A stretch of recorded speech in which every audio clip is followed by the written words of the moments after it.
भारत के भविष्य को मेरा अभिवादन। स्वागत है आप सबका CTRD में। आप देख रहे हैं हमारी सीरीज ग्लॉसरी।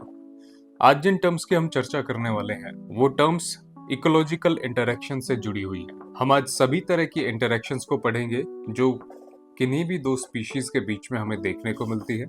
साथ में हम मिमिक्री और कैमोफ्लाज जैसे टर्म्स को भी समझेंगे। शुरुआत करते हैं हम म्यूचुअलिज्म को समझने से। म्यूचुअलिज्म एक ऐसी इंटरैक्शन है जो दो स्पीशीज के बीच में होती है जिसमें दोनों ही स्पीशीज को बेनिफिट होता है।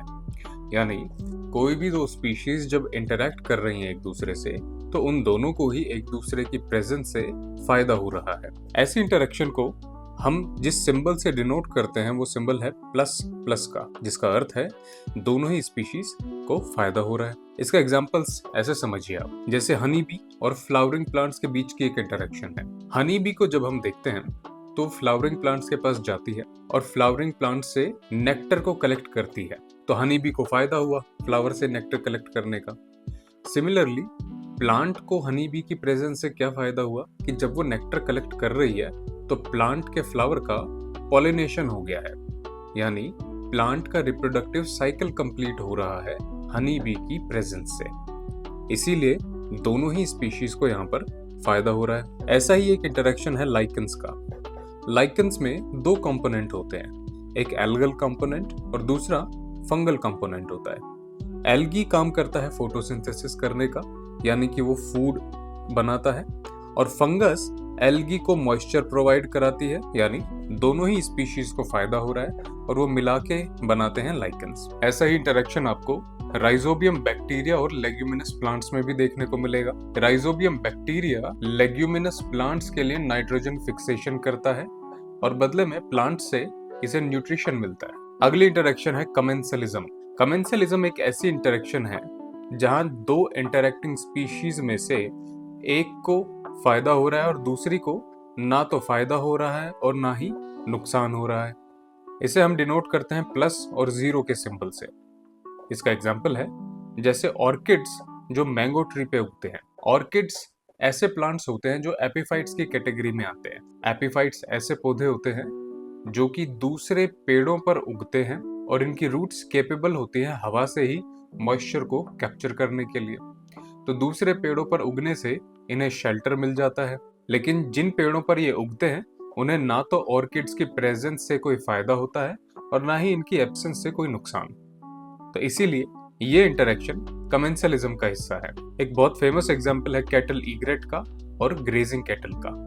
आपने देखा होगा अक्सर खेतों में जब भैंस चर रही होती है तो उसके पीछे पीछे एक सफेद कलर का पक्षी घूम रहा होता है। वो सफेद कलर का जो पक्षी होता है वो कैटल ईग्रेट कहलाता है। कैटल के चलने से उसके पैरों से जो भी सॉइल डिस्टर्ब होती है उस सॉइल में निकलने वाले कीड़ों को ये कैटल ईग्रेट खाता है। इसीलिए कैटल ईग्रेट को तो फायदा है, लेकिन कैटल को कोई फायदा नहीं है कैटल ईग्रेट की प्रेजेंस से। इसीलिए ये इंटरेक्शन भी कमेंसलिज्म का हिस्सा है। ऐसा ही एग्जाम्पल रिमोरा फिश और शार्क का है। रिमोरा फिश एक ऐसी मछली होती है जिसके मुंह पे एक सकर लगा होता है।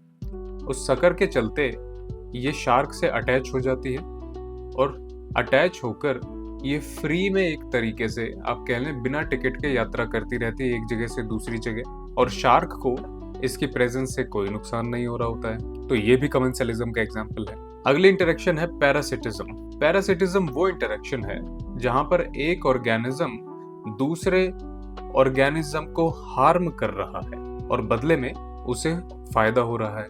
इसे हम डिनोट करते हैं प्लस और माइनस के सिंबल से। एक चीज जो पैरासिटिज्म को बेहद खास बनाती है वो ये है कि जो भी ऑर्गेनिज्म पैरासाइट का रोल कर रहा है दूसरे ऑर्गेनिज्म पे, इसका अर्थ ये है कि वो दूसरे ऑर्गेनिज्म के साथ रह रहा है या उसकी बॉडी को अपने शेल्टर के रूप में इस्तेमाल कर रहा है।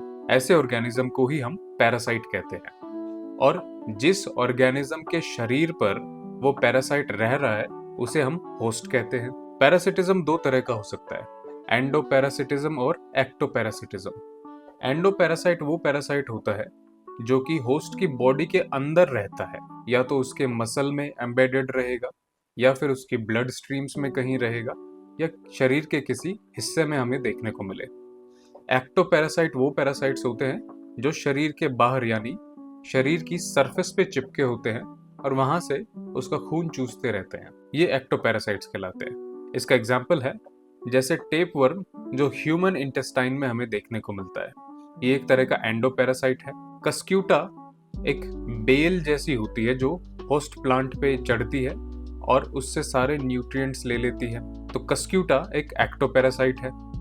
एक मॉस्किटो जो कि किसी भी इंसान का खून चूस रहा है या किसी ऑर्गेनिज्म का खून चूस रहा है, वो एक्टोपैरासाइट है। इससे एक सिमिलर इंटरेक्शन है जो कहलाती है प्रेडेशन। प्रेडेशन में एक ऑर्गेनिज्म को फायदा हो रहा है और दूसरे ऑर्गेनिज्म को नुकसान हो रहा है, यानी इसका सिंबल भी पैरासिटिज्म के जैसा ही रहेगा, एक प्लस और एक माइनस। लेकिन जो चीज प्रेडेशन को अलग बनाती है वो ये है कि प्रेडेशन जैसी इंटरेक्शन में एक ऑर्गेनिज्म दूसरे ऑर्गेनिज्म को मार के खा रहा है। जो ऑर्गेनिज्म दूसरे ऑर्गेनिज्म को मारता है वो प्रेडेटर कहलाता है और जो ऑर्गेनिज्म मारा जाता है वो कहलाता है प्रे। इसके एग्जांपल्स हैं जैसे टाइगर ने डियर को हंट किया तो टाइगर प्रेडेटर कहलाया और डियर प्रे हो गया। कोई स्नेक अगर फ्रॉग को खा जाए तो फ्रॉग यहाँ पर प्रे है और स्नेक प्रेडेटर है। सिमिलरली हॉक और माउस का एग्जाम्पल है। अगली टर्म है कंपटीशन। कंपटीशन एक ऐसी इंटरेक्शन है जहां पर दो ऑर्गेनिजम्स एक ही रिसोर्स के लिए compete करते हैं और वो रिसोर्सेज लिमिटेड होते हैं। यानी अगर एक ऑर्गेनिज्म ने किसी एक रिसोर्स पे कब्जा कर लिया तो दूसरे ऑर्गेनिज्म को उससे नुकसान ही नुकसान होगा। लेकिन यहाँ इंटरेस्टिंग बात यह है, कंपटीशन एक ऐसा रिलेशन है जिसके अंदर दोनों ही ऑर्गेनिजम्स को नुकसान होता है। ऐसा इसलिए साथियों क्योंकि रिसोर्स तो लिमिटेड है। मान लीजिए 1 किलो केले हैं, आपके और आपके भाई में लड़ाई हो गई। आप चाहते हैं कि आप सारे केले खा जाएं और आपका भाई चाहता है कि वो सारे केले खा जाए। अब आप दोनों compete करेंगे उस चीज के लिए। हो सकता है कि आपके भाई के हाथ ज्यादा केले आ जाएं और आपके हाथ कम केले आ जाएं, लेकिन कायदे से देखा जाए तो दोनों को नुकसान ही हुआ है, क्योंकि अगर वहां केवल आपका भाई होता तो उसे 1 किलो केले मिलते पूरे, और अगर केवल आप होते तो भी आपको पूरे 1 किलो केले मिलते। तो 1 किलो से आपको कम मिल रहे हैं दोनों ही परिस्थितियों में, इसीलिए दोनों का ही नुकसान है। तो कंपटीशन को हम डिनोट करते हैं माइनस के सिंबल से। ये रिसोर्सेज जिनके लिए ये ऑर्गेनिजम्स compete करते हैं वो कुछ भी हो सकता है, जैसे फूड हो सकता है, वाटर हो सकता है, लाइट हो सकती है जिसका कंपटीशन हमें अक्सर प्लांट्स के बीच में देखने को मिलता है, स्पेस हो सकता है जो इंसानों में भी देखने को मिलता है हमें, या मेट्स की बात आती है जो हमें लगभग सभी ऑर्गेनिजम्स में देखने को मिलता है। कंपटीशन दो तरह का हो सकता है, एक इंट्रा स्पेसिफिक कंपटीशन और एक इंटर स्पेसिफिक कंपटीशन। जब एक ही स्पीशीज के भीतर दो मेंबर्स के बीच में कंपटीशन हो रहा है तो वो इंट्रा स्पेसिफिक कंपटीशन कहलाएगा, यानी एक ही प्रजाति के दो जीवों के बीच में होने वाला कंपटीशन। जैसे आप इंसान हैं, आपका कंपटीशन आपके भाई से इंट्रा स्पेसिफिक कंपटीशन कहलाएगा। लेकिन अगर आप एक बंदर से compete करने लगेंगे तो बंदर एक अलग स्पीशीज हो गया, इसीलिए ये कंपटीशन बन जाएगा एक इंटर स्पेसिफिक कंपटीशन। यानी जब दो डिफरेंट स्पीशीज के बीच में कंपटीशन हो रहा होता है तो उसे हम इंटर स्पेसिफिक कंपटीशन कहते हैं। इसके एग्जांपल्स हैं जैसे वीड्स, जो छोटे प्लांट्स होते हैं, अनवांटेड प्लांट्स, वो जब क्रॉप्स के साथ ग्रो करने लगते हैं तो वो क्रॉप्स के न्यूट्रिएंट्स के लिए compete करते हैं। सिमिलर एग्जांपल है लायन का और हाइनास का, ये प्रे के लिए compete करते हैं। ऐसे ही ट्रीज जो हैं वो सनलाइट के लिए compete करते हैं। अगला इंटरेक्शन है अमेंसलिज्म। अमेंसलिज्म ऐसा इंटरेक्शन है जहां पर एक स्पीशीज को तो नुकसान हो रहा है लेकिन उसी से इंटरेक्ट करने वाली दूसरी स्पीशीज को कोई भी नुकसान नहीं हो रहा है, ना ही कोई फायदा हो रहा है। इसे हम डिनोट करते हैं माइनस और जीरो के सिंबल से, यानी एक का नुकसान और दूसरे को कोई फर्क नहीं पड़ता। इसके एग्जाम्पल हैं जैसे पेनिसिलियम, जो कि एक मोल्ड होता है या एक फंगस होता है, वो एक ऐसा एंटीबायोटिक प्रोड्यूस करता है जो कि बैक्टीरिया को मार देता है। ये एंटीबायोटिक कहलाता है पेनिसिलिन। ऐसे ही कोई एक लार्ज ट्री है, वो छोटे प्लांट्स की सनलाइट को ब्लॉक कर देता है, तो अब छोटे प्लांट्स को तो नुकसान हो रहा है, लार्ज ट्री को कोई इससे बहुत ज्यादा फायदा नहीं हो रहा है और ना ही कोई नुकसान हो रहा है। तो इसीलिए लार्ज ट्री का 0 सिंबल और स्मॉलर प्लांट्स का माइनस का सिंबल आएगा और ये रिलेशनशिप कहलाएगा अमेंसलिज्म। अब एक बड़ा इंटरेस्टिंग टर्म है यहाँ पर जो है सिम्बायोसिस। सिम्बायोसिस का अर्थ है लिविंग टुगेदर, यानी जब दो ऑर्गेनिजम्स एक लंबे समय तक एक दूसरे के साथ रहते हैं तो वो इंटरेक्शन कहलाता है सिम्बायोसिस। यहाँ पर मैं आपको एक छोटी सी चीज से अवगत कराना चाहता हूँ, वो ये कि बहुत सारे लोग कंफ्यूज होते हैं सिम्बायोसिस में और उसे समझ लेते हैं कि सिम्बायोसिस केवल म्यूचुअलिज्म हो सकता है। इवन कुछ बुक्स में भी इनकरेक्टली ऐसा मेंशन किया जाता है कि सिम्बायोसिस केवल म्यूचुअलिज्म ही होता है। हालांकि साइंटिफिकली जब हम इसे देखते हैं तो सिम्बायोसिस, जैसा कि मैंने आपको बताया, इसका अर्थ है एक साथ रहना या लिविंग टुगेदर। तो ऐसी इंटरेक्शंस जहां पे ऑर्गेनिजम्स एक दूसरे के साथ लंबे समय तक रह रहे हैं, लंबे समय तक अपने एसोसिएशंस बना के रखते हैं, वे सभी इंटरेक्शंस सिम्बायोसिस कहलाएंगे। इसी के तहत सिम्बायोसिस में हमें 3 तरह के इंटरेक्शंस देखने को मिलते हैं, म्यूचुअलिज्म, कमेंसलिज्म और पैरासिटिज्म। अब यहाँ हैरान मत होइएगा, पैरासिटिज्म भी सिम्बायोसिस का ही एक टाइप है। सिम्बायोसिस का मतलब ये नहीं है कि हर इंस्टेंस में दो ऑर्गेनिजम्स जो सिम्बायोटिकली रह रहे हैं उन दोनों को ही एक दूसरे की प्रेजेंस से फायदा हो। एक को फायदा और एक को नुकसान भी हो सकता है, एक को फायदा और दूसरे को कोई फर्क ना भी पड़े, हो सकता है दोनों को ही फायदा हो जाए। तो इसीलिए इन तीनों इंटरेक्शंस को हम सिम्बायोसिस में पढ़ते हैं। इसका एग्जाम्पल है लाइकन्स। जैसे मैंने आपको बताया कि एल्गे और फंगल एसोसिएशन होता है लाइकन्स, इसमें दोनों को ही फायदा हो रहा है, तो ये म्यूचुअलिज्म का एग्जाम्पल हो गया। ऐसे बहुत सारे एग्जाम्पल आपने कमेंसलिज्म और पैरासिटिज्म के भी पढ़े हैं।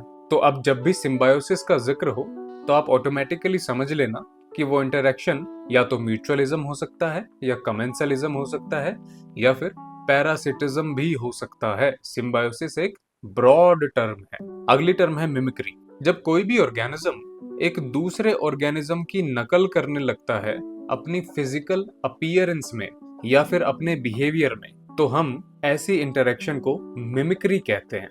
आमतौर पर ऐसा प्रोटेक्शन के लिए किया जाता है या फिर अपने सर्वाइवल को इंश्योर करने के लिए किया जाता है। इसका उदाहरण आप ऐसे समझिए, मान लीजिए कोई एक ऐसा ऑर्गेनिज्म है जो जहरीला है, पॉइजनस है। जब भी कोई प्रेडेटर उसको खाने आता है तो वो मर जाता है। तो एक बायोलॉजिकल मेमोरी प्रेडेटर के अंदर डेवलप हो जाती है कि मुझे इस ऑर्गेनिज्म को नहीं खाना, ये पॉइजनस है। कोई दूसरा ऑर्गेनिज्म है जिसको ऐसे ही प्रेडेटर से बचना है, तो वो क्या करेगा, वो नकल करेगा पहले वाले ऑर्गेनिज्म की जो कि जहरीला है और उसके जैसे ही रंग रूप को अपने भीतर ढाल लेगा या अडेप्ट कर लेगा। ऐसा करने से जब वो प्रेडेटर दूसरे ऑर्गेनिज्म के पास जाएगा तो वो ये समझेगा कि ये पहले वाला जहरीला ऑर्गेनिज्म ही है और इस वजह से वो उसे नहीं खाएगा, उसे छोड़ देगा। ये कहलाता है mimicry. So mimicry is done to avoid predators,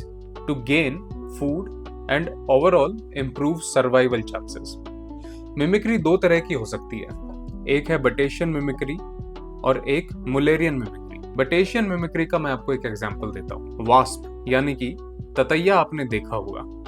ततैये की बॉडी पर आपको स्ट्राइप्स देखने को मिलेंगे, येलो एंड ब्लैक स्ट्राइप्स। आप सभी जानते हैं कि वास्प जो होता है उसके पास एक स्टिंग होता है, यानी एक डंक होता है। ये स्टिंग जब भी किसी ऑर्गेनिज्म को लगता है तो उसे पेन होता है, तो इसीलिए प्रेडेटर्स आमतौर पर वास्प को अवॉइड करते हैं। इसी की नकल करता है एक दूसरा ऑर्गेनिज्म जिसका नाम है वास्प बीटल। ये वास्प बीटल वास्प की नकल तो कर लेता है अपीयरेंस में, लेकिन इसके पास स्टिंग नहीं होता। तो ऐसी अपीयरेंस जहां पे एक स्पीशीज ने दूसरी की नकल अपीयरेंस में तो कर ली है, लेकिन उसके जैसे डिफेंसिव फीचर्स वे अपने भीतर इनकॉर्पोरेट नहीं कर पाए, वो मिमिक्री कहलाएगी बटेशियन मिमिक्री। लेकिन मुलेरियन मिमिक्री में ठीक इसका उलट होता है। मुलेरियन मिमिक्री में वास्प की नकल करती है हनी बी। हनी बी ना केवल वास्प की अपीयरेंस को अडेप्ट करती है बल्कि उसके डिफेंसिव फीचर यानी कि स्टिंग को भी अपने भीतर इनकॉर्पोरेट कर लेती है। इसीलिए वास्प की तरह ही हनी बी भी एक फेटल या आप कह सकते हैं कि डिफेंसिव स्टिंग करती है अपने प्रेडेटर्स को, यानी उसने अपीयरेंस भी अडेप्ट की और डिफेंसिव फीचर भी अडेप्ट कर लिया। ऐसे मिमिक्री को हम मुलेरियन मिमिक्री कहते हैं। इसके ये 2 एग्जांपल्स तो हो ही गए। इसके अलावा जो एग्जांपल्स हैं वो है जब एक नॉन पॉइजनस किंग स्नेक एक कोरल स्नेक की नकल करने लगता है और वैसे ही स्ट्राइप्स ले लेता है, तो ये मिमिक्री का ही एक एग्जाम्पल है, और ये बटेशियन मिमिक्री का एग्जाम्पल है। सिमिलर एग्जाम्पल है एक होवरफ्लाई का, जो वास्प की नकल करती है यानी मिमिक्री करती है। ऐसा ही एक टर्म है कैमोफ्लाज और मिमिक्री में कुछ सिमिलैरिटीज है। यहाँ पर भी एक ऑर्गेनिज्म नकल कर रहा है, लेकिन जो फर्क है यहाँ पर वो ये कि एक ऑर्गेनिज्म दूसरे ऑर्गेनिज्म की नकल करने की जगह नेचर की नकल कर रहा है, यानी इट मिमिक्स नेचर। नेचर की नकल करने से उस ऑर्गेनिज्म को अपनी सराउंडिंग्स में छुपने में मदद मिलती है, और छुपने की वजह से प्रेडेटर्स उसे डिटेक्ट नहीं कर पाते और वो अपना सर्वाइवल एंश्योर करता है। यानी इसका पर्पस हो गया to escape predators, also to ambush prey, यानी घात लगा के शिकार करना भी ऐसे ऑर्गेनिजम्स के लिए आसान हो जाता है। अब जरा देखिए मिमिक्री से डिफरेंट कैसे है। कैमोफ्लाज में एनवायरनमेंट की नकल की जा रही है और मिमिक्री में किसी दूसरे ऑर्गेनिज्म की नकल की जा रही है। इसका एग्जाम्पल है गिरगिट। कैमिलियन अपने एनवायरनमेंट के हिसाब से कलर चेंज करता है और वैसे ही अपीयरेंस ले लेता है। सिमिलर कैमोफ्लाज आपको ऑक्टोपस में भी देखने को मिलता है। ऑक्टोपस इस कैमोफ्लाज का इस्तेमाल इन दोनों रीजंस के लिए करता है, प्रेडेटर से बचने के लिए भी और प्रे को एम्बुश करने के लिए भी। एक एग्जांपल है स्टिक इंसेक्ट का, जो कि टूटी हुई ब्रांचेस के जैसा लगता है, पेड़ के टूटे हुए तिनको जैसा लगता है। स्नो लेपर्ड, जो कि स्नोई हैबिटेट्स में ब्लेंड हो जाता है, तो वो भी कैमोफ्लाज का एक बहुत अच्छा एग्जांपल है। अब इन सभी इंटरेक्शंस के एक बार आप सिंबल्स देखकर रिवाइज करें। म्यूचुअलिज्म के लिए हम सिंबल डिनोट करते हैं प्लस। कमेंसलिज्म, जहां एक को फायदा हो रहा है और दूसरे को ना फायदा ना नुकसान। पैरासिटिज्म, जहां पर एक को फायदा हो रहा है और दूसरे को नुकसान हो रहा है। प्रीडेशन, ऐसा इंटरेक्शन जहां एक को फायदा है और दूसरे को नुकसान, लेकिन इन दोनों के बीच का डिफरेंस आप समझ चुके हैं। कंपटीशन, ऐसा इंटरेक्शन जहां दोनों ही कंपीटिंग स्पीशीज को नुकसान हो। अमेंसलिज्म, ऐसा इंटरेक्शन जहां एक स्पीशीज को नुकसान हो और दूसरे को ना फायदा ना नुकसान। चलिए अब जो सिमिलर टर्म्स हैं उनके बीच एक बार डिफरेंस को फिर से हाईलाइट कर देते हैं। मिमिक्री और कैमोफ्लाज के बीच में तो आप फर्क समझ चुके हैं। कैमोफ्लाज एनवायरनमेंट की नकल होता है और मिमिक्री किसी दूसरे ऑर्गेनिज्म की नकल है। पैरासिटिज्म और प्रीडेशन के बीच का भी डिफरेंस आप समझ चुके हैं। प्रीडेशन में ऑर्गेनिज्म को इंस्टेंटली किल करके खाया जाता है और पैरासिटिज्म में होस्ट के साथ लंबे समय तक रहा जाता है और उसी की बॉडी पे फीड किया जाता है। म्यूचुअलिज्म और कमेंसलिज्म, दोनों में ही म्यूचुअलिज्म दोनों को फायदा करता है और कमेंसलिज्म में एक को फायदा हो रहा है और दूसरे को कोई फायदा नहीं है। ऐसा ही एक डिफरेंस पिछली क्लास से हम यहाँ पढ़ लेते हैं। हमने कीस्टोन और फ्लैगशिप स्पीशीज की बात की थी पिछले क्लास में। कीस्टोन स्पीशीज वो स्पीशीज जिनके डिस्टर्ब होने से पूरा इकोसिस्टम डिस्टर्ब हो जाए, और फ्लैगशिप स्पीशीज वे स्पीशीज हैं जो कि एक पब्लिक अपील रखती हैं या जिनका चार्म पब्लिक सेंटिमेंट को मोबिलाइज करने के काम आता है। इसी के साथ आपकी ये क्लास खत्म होती है। हम जल्द मिलेंगे आपसे अगली क्लास में। तब तक के लिए जय हिंद।